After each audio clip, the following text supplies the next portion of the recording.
Welcome to Santorini, or as I like to call it, Volcano Island. We've all had those vacation moments where things haven't quite gone to plan. Like that time I booked a rustic cabin that turned out to be mostly inhabited by a family of raccoons. But some destinations are spectacular enough to make you forget the minor inconveniences. That's where Santorini comes in, a Greek island so picturesque it could make a raccoon rethink its life choices. Over the next few chapters, we'll delve into the explosive geological history of Santorini, explore its top attractions like it's a high-stakes scavenger hunt, and examine the economic impact of tourism on the island.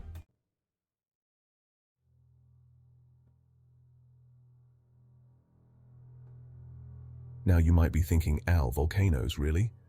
That's a bit heavy for a travel video. But trust me, Santorini's volcanic history is anything but boring. Think of it as a geological soap opera full of drama, destruction, and ultimately, the creation of breathtaking beauty. This island wasn't just formed by volcanic activity, it was forged in the fires of a cataclysmic eruption that would make even the most blasé geologists soil themselves. We're talking about the Minoan eruption, a volcanic event so massive it sent shockwaves across the Mediterranean and buried the original island in ash. It's estimated to have been one of the most powerful volcanic eruptions in human history, a natural disaster that would make a hurricane look like a gentle breeze. So yeah, Santorini's got a bit of a fiery past. But like a phoenix rising from the ashes, the island re-emerged, its caldera, a massive volcanic crater, now a stunning reminder of nature's raw power.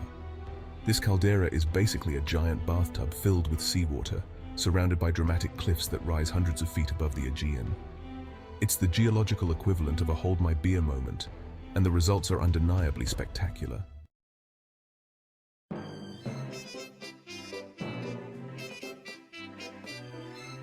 Okay, let's be honest. You're not coming to Santorini for a geology lesson. You're here for the Instagram-worthy views, the whitewashed houses, and the sunsets that could make a cynic weep with joy. And Santorini delivers on all fronts.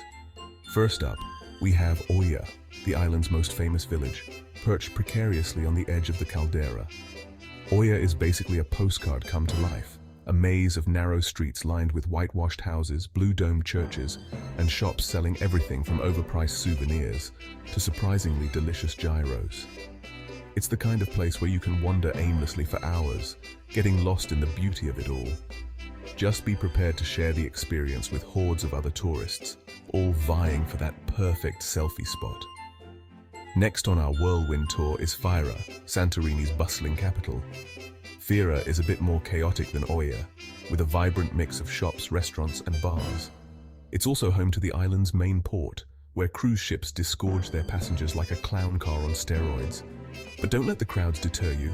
Fira has its own charms, from its stunning views of the caldera to its lively nightlife. And if you're feeling adventurous, you can always take a donkey ride up the steep cliffs from the old port. Just be warned, these donkeys are not for the faint of heart, and the ride is more akin to a rodeo than a leisurely stroll.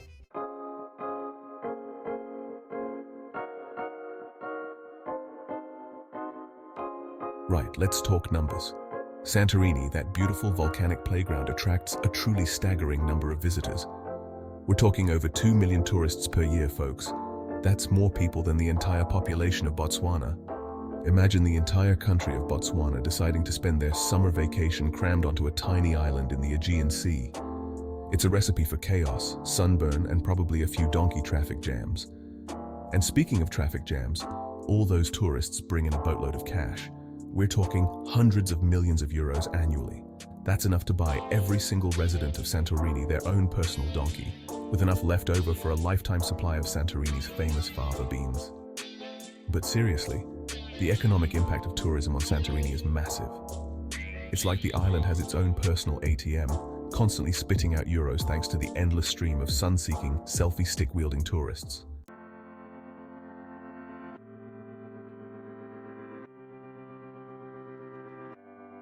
Alright, let's talk about the economic impact of tourism on Santorini, which, to put it bluntly, is massive. I mean, we're talking about an island that practically prints money faster than the Greek government can spend it. Tourism is the lifeblood of Santorini, accounting for a significant chunk of its economy. In fact, it's so vital that if tourism were to suddenly vanish, the island would likely sink faster than Atlantis, and without the cool underwater city part. Think of Santorini as a beautiful sun-drenched ATM, constantly dispensing euros thanks to the endless stream of visitors eager to experience its whitewashed houses, volcanic beaches, and overpriced cocktails. Now you might be thinking, well, isn't all that money just going to big corporations? And the answer is, yes, some of it is.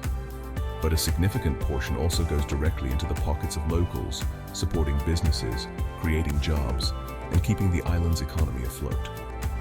From the restaurateurs serving up overpriced plates of moussaka, to the donkey owners hauling tourists up the steep cliffs, tourism keeps Santorini's economic engine humming. It's like a giant interconnected web of spending where every euro dropped by a visitor ripples through the island's economy. So, while you're busy enjoying your Santorini sunset with a glass of overpriced wine, remember this: you're not just having a lovely holiday, you're actively participating in a complex economic ecosystem. You, my friend, are part of the Santorini cash cow. But hey, at least you get a killer tan and some Instagram-worthy photos out of it, right? And who knows, maybe you'll even get a free donkey ride out of the deal. Just watch out for the presents they tend to leave behind.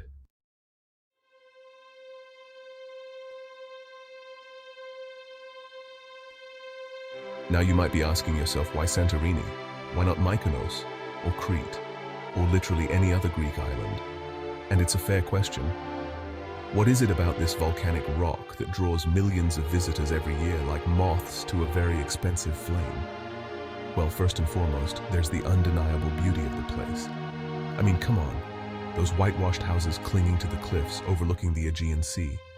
It's the stuff of postcards, Instagram dreams, and your aunt's Facebook profile picture. Then there's the whole lost city of Atlantis mystique. Sure, there's no actual evidence that Santorini is the fabled sunken city, but hey, it's a good story, and people love a good story, especially if it involves a volcanic eruption that makes Pompeii look like a minor kitchen fire. And let's not forget the sunsets. Oh, those Santorini sunsets. They're so famous, they practically have their own publicist.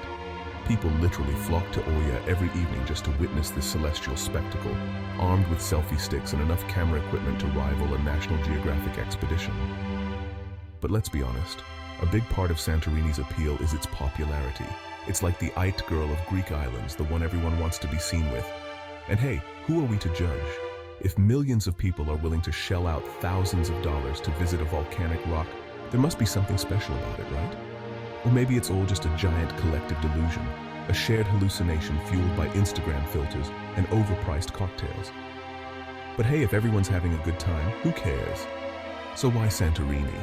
Because it's beautiful, it's mysterious, it's trendy. And frankly, everyone else is doing it. And sometimes, that's reason enough.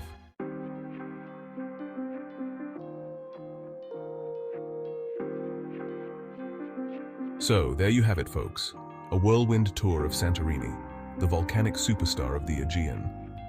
We've explored its explosive history, its iconic sites, and the economic engine that keeps this island afloat. Hopefully you enjoyed this little trip to Santorini from the comfort of your screen, without the sunburn, the crowds, or the exorbitant prices.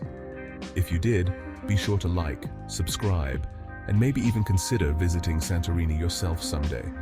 Just, maybe wait until the off-season when the prices are slightly less likely to induce a heart attack. And remember, what happens in Santorini stays on Instagram.